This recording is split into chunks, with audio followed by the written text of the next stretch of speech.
This video is going to be on the Honeywell 6290 touchscreen.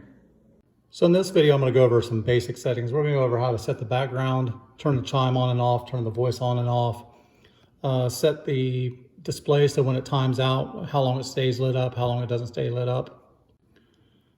Now, when you start off on this, if your menu starts off looking like that, basically what you do is you hit the home key and it'll pull up the extra features over here. So depending on which mode you're in, you're either in here or you're in here. So from this menu here, we're going to hit the setup gear. From here, we're going to go to display and audio. You're going to enter your code. I'm going to use the installer code. Right here is chime mode, voice mode. So if you enable the chime mode, that's where you turn on the ding and the non-ding. So if you're replacing the 6160, you normally had to hit your code number 9. In here, you actually go to chime mode. You can also do voice chime, which will actually tell you front door open, back door open, side door open, if you have that programmed already. So if you're coming from a 6150, it's only going to say fault zone 3 or fault zone 4, because most likely the installer did not program the names that go along with it.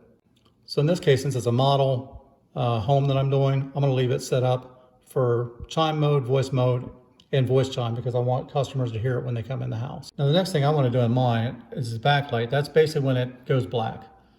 Most people's houses, probably 1 minute, 30 seconds. I'm going to actually set mine to never, because again, this is a model home. When people come in, I want them to actually see the touchscreen lit up so they know there's a security system in here.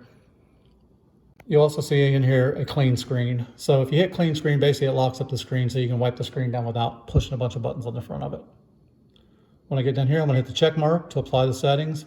While I'm in here, I'm going to go ahead and adjust my brightness. I'm going to make it a little bit brighter so people can see it. And the volume, I don't want it too loud because if people are coming in and out or people are talking, I want them to hear it, but I don't want it to be overpowering.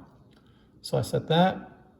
Then I'm going to hit the back key, or you can also hit the home key. So if you're here, you can hit the house. Either one will take you back to this menu. And that's basically the quick settings for how to set the background, the chime, and the display brightness. Hope everyone enjoyed the video. Please click like and subscribe.